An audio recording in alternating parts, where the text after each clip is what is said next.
Hello, Ran here, aka Mac, and welcome. So, better late than never, this is the rundown of the monthly report for December. Basically going from studio to studio, including the LA, the Austin, the UK and the Frankfurt studio, telling us what they've been up to. It was safe to say that 3.0 and the Squadron 42 was pretty much the main focus for December for every department. So I've not included some of the things they've mentioned in there because we already know what we've seen. Anyway, starting with the LA office, the CIG LA office, they spent time balancing the shield stats for better power retention and heat generation.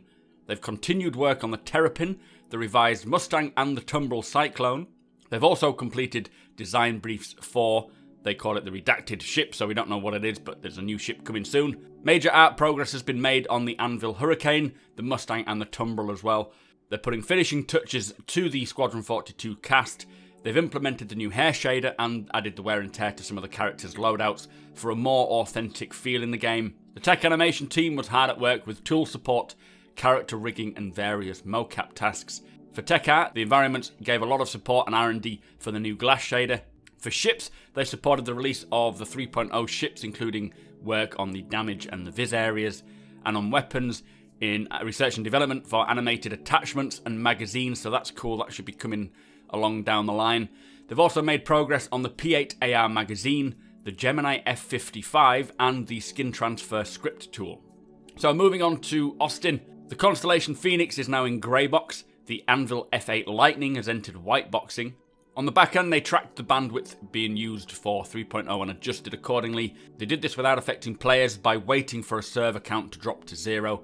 Animation begun work on the Tumbrel Cyclone for a mocap shoot, plus they've created a large amount of usable animations needed for the Idris crew in the vertical slice. So on to the UK team. Most of the time was spent bug fixing.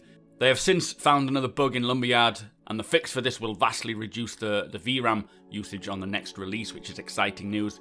In terms of ships, for the Hammerhead, they've finished the interior sections. We've not seen this in the video. They also did a detail pass across the hull and the engines. The landing gear was added. Now the exterior is just ready for damage setup. Inside, the floor plan has been blocked out and worked out with what bespoke and new pieces are needed to finish the interior. The revised Avenger, which we got to see in the Squadron 42 demo, the cargo and the bounty hunting variants are out complete, and work on the EMP variant is scheduled for January.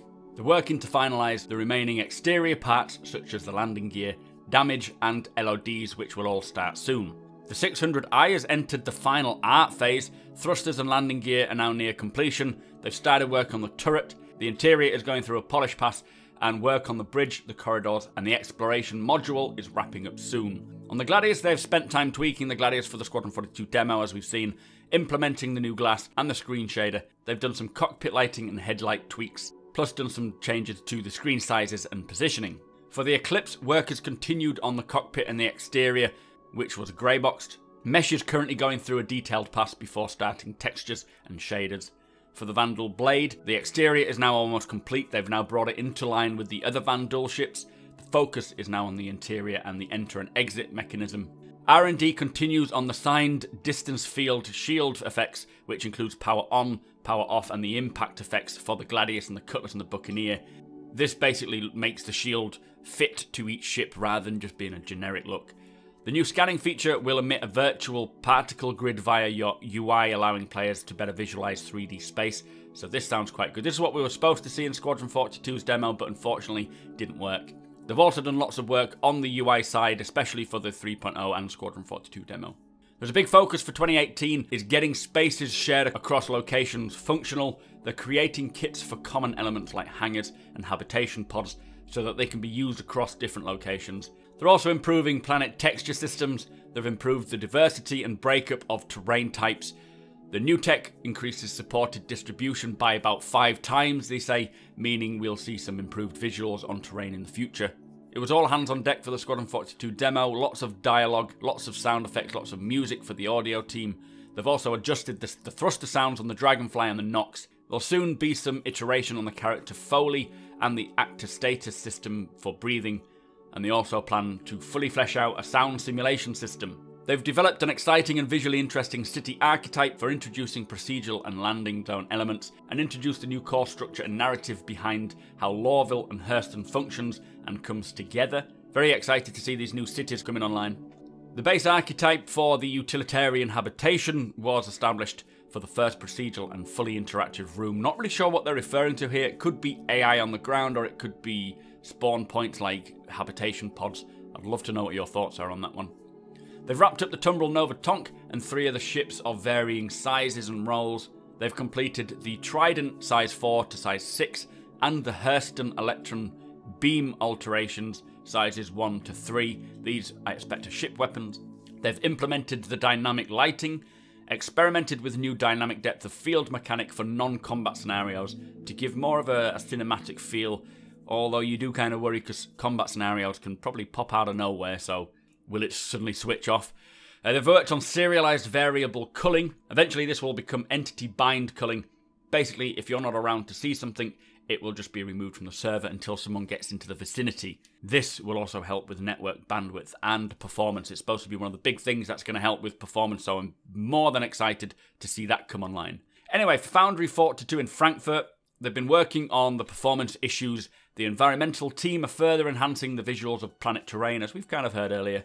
They've made improvements to memory tracking tools and started implementing horizon-based SSDO, and the results are looking very good. I think that's a type of graphics choice. They've also reworked the cloth shader to use a more physically based shading model for cloth. They've extended the FPS weapon pipeline with new tools to enable weapon artists to transfer skin weights to different meshes, and started work on the real-time cloth and flesh simulation. I'm not sure what that could possibly be. Maybe it's the movements. Visual effects has contributed to the coil volumetric cloud that we saw in the Squadron 42 demo. They've also added exterior effects to the slaver base on Gainey and added specific effects on for dust planet surfaces. The FPS weapon teams completed the first pass on the Gemini F-55 LMG and the Toro Aggregate Lahix missile launcher. That sounds like it's going to be fun. Ship weapons art team finished the first pass art for the ANR laser cannon sizes 1 to 6 and the Gallinson ballistic Gatlings sizes 1 to 3. Plus lots of work on tools like the ship weapon tool, which was made to assist in the creation of modular weapons, creating a large number of weapons in a much shorter space of time. Q&A have been working on 3.0, the hangar and shield test requests which were completed. Additional testing for character movement was done for animation, and they've also obtained some game footage of the current state of various systems to be reviewed at the director level. So basically someone like Chris Roberts looking at it and saying, don't like that, change this, and so forth. As the game moves from moons to planets, the environment team, or the environment art team, wants to have more control over a variety of colours and materials.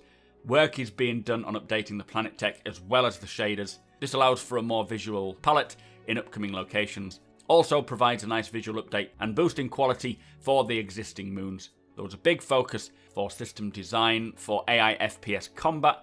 It's not finished, they say, but it's showing a lot of promise. AI are beginning to act a bit more believable. They keep adding new behaviours, striving to get the AI fights feeling challenging and fun to play, which is excellent news. They've completed override pump upgrades for the doors, so if the door is locked and you cannot open it, you can use these pump process to open it. Hatches have received locks that could be cut through, so I assume using your paw, your personal arc welder. Beds in the Adris got upgraded with the shutters, as we saw in the Squadron 42 demo, and more complicated usables were added to make the game feel more alive. So finally, for Turbulent, work has begun on a new updated roadmap display engine for CIG to use to update us all on the schedule and plans for the game. Can't wait to see what the plans are for this year. This allows CIG to create releases, place them in time, and have feature cards on each to describe a feature of the game being planned for a specific period. So basically, if they've got something that's coming down the line, they'll be able to display it to us and tell us more about it. Finally, the web team is hard at work on the next iteration of the Star Citizen site. Seen a little of this in ATV. I think it should be coming sometime this week, maybe Friday. We've got ATV tonight, so hopefully we'll get an update. Anyway, that was the monthly report. Let me know your thoughts on it, guys. Don't forget, we've got a Banu Merchantman giveaway, courtesy of the Black Suns organisation. The top link in the description there.